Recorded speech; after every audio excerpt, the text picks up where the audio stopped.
Hello and welcome back to the Home Education Journey UK video. Lots of you have been asking how Millie makes all of her hobby horses. So today we thought we'd show you. It is actually part of our latest vlog, but we thought we'd just take these couple of clips out, break it down, so anyone who just wants to see how the horse is made, it's only in a 10-minute video. If you want to see the full family vlog, we'll link that down below. Hope you enjoy. Sock horse, hobby horse making. One, you need a sock, some felt, some eyes or buttons or felt or whatever you want to use to make your eyes, some wool to make the mane, some stuffing, either like soft plushy stuffing or you can use pillow insides of some of the pillows, which is what we've got there, scissors and a glue gun. Crochet hooks. So the first thing you need to do is mark where you want the eyes to go if you're sewing them on, or if you're using the sort of eyes that we're using where you need to make a hole to push the attachment bit through. If you're doing felt eyes, that's the last thing that you need to do. Whereabouts would we do the eyes, Millie? So like there. About there? Yeah. Because the ears, that's what, sorry, that's the top of the head. That's going to be where the ears go. So the ears are going to go to there. And the eyes are going to go there. So we sort of want to position where the eyes are going to go. So you can get these from Hobbycraft, by the way, so we got them from. Turn it inside out. Yep, so holes are in. Turn inside out. Turn it inside out to push the eyes on. Once you've put the eyes on, turn it back the right way, and then you've got to start stuffing. Although it might look strange as you're first like this, like an octopus, as you're first doing it. An octopus.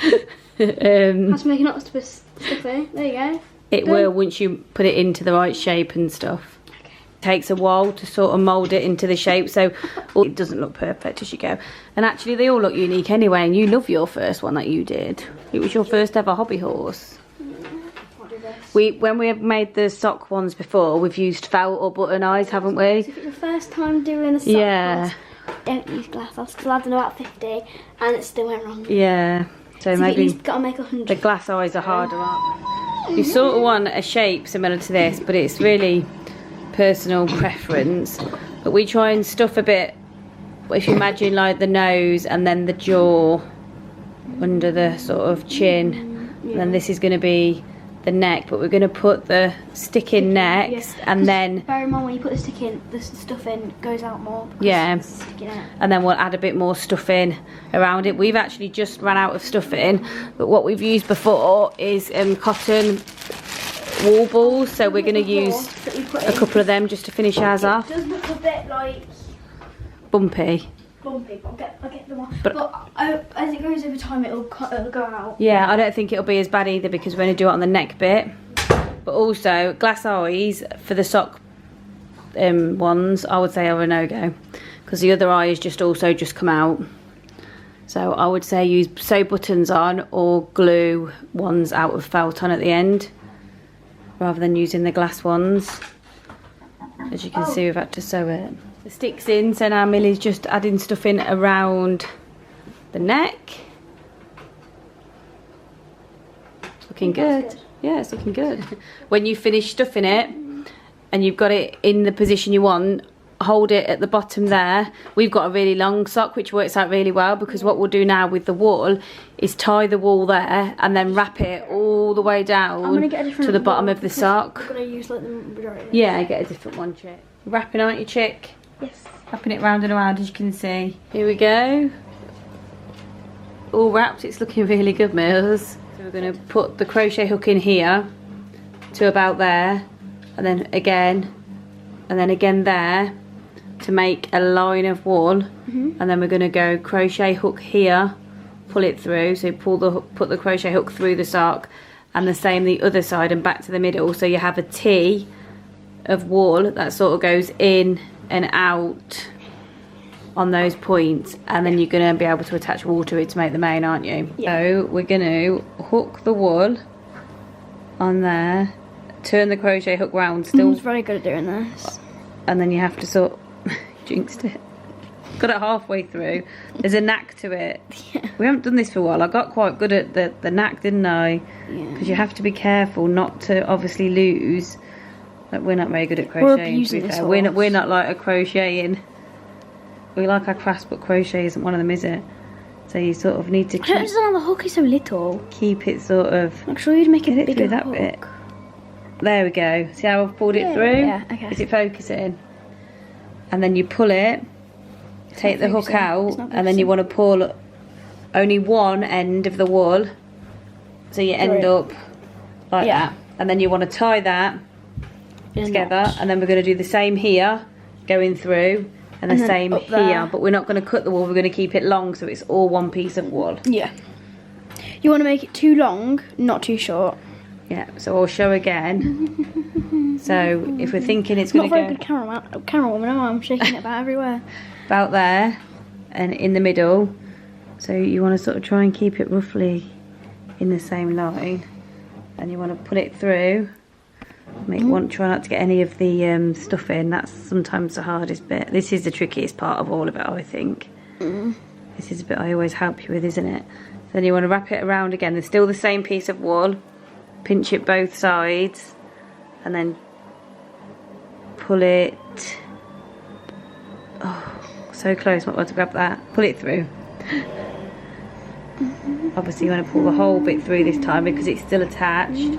See how I've got some of the stuff in? I'll push that back in a minute. It's still attached to the end there.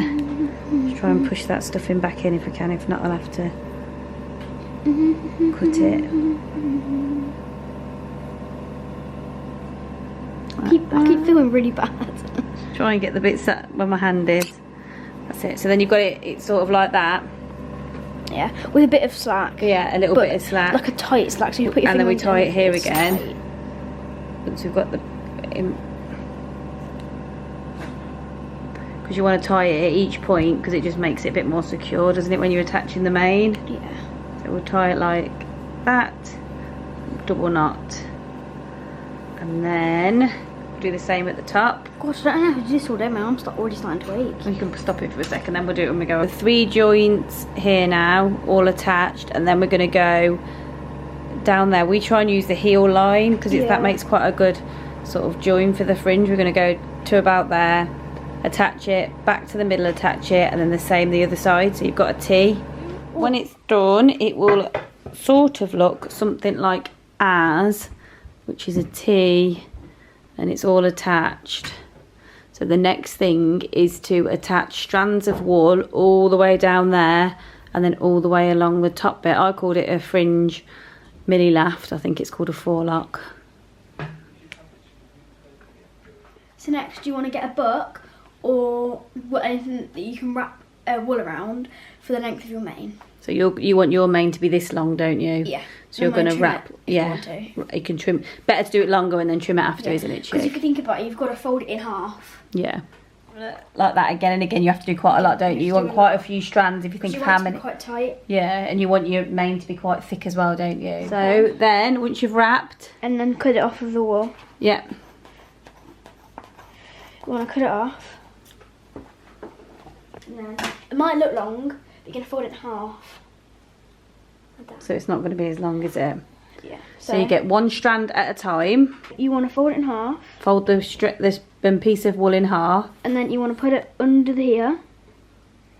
And then once you've got it like that, you want to take this end and fold it through the looped end. And pull it tight. To make, what sort of knot is that? It's got I think it's, I don't know. Can't think what the knot's called. You want to make sure you do it all the same because then it all the same way, don't you? Yeah. So again, you fold it in half. You push the loop end through with the bottom. Push the loop end through. And then the two ends. Bottom ends through the loop. Through the loop and pull it tight and then push it down. The majority of the mane. He's starting to look really good. What are you going to call him, did you say? Harry. Harry. Perfect. You've got to do the same along the top bit as well, haven't you? Yeah. I'm gonna make it quite like a short mane, so I'm gonna cut it so like there. Yeah. And cut the mane so like it's just on the neck, I think. And then I've cut out my ear shapes. So you sort of want to make this sort of shape, and then you fold it in half, like that, and then you want to glue that, and then you stick it on there. You glue so it stays. You glue it so it stays folded so half, it stays don't folded, you? And then you glue. And then whereabouts do you glue it? Just like, by the forelock. Yeah, like that. Just behind the forelock. The ears are on. He's got his marking. Yay! Or you put a little marking on him out of felt as well. Yeah. Oh, he's so cute. Are you happy with him? Oh, so cute. We hope you enjoyed that video. If any of you have made a hobby horse of your own and has followed with Millie, please send us some photos, email us, however you like. We'd really like to see them. Thanks, and we'll see you again really soon for another one of our videos. Bye.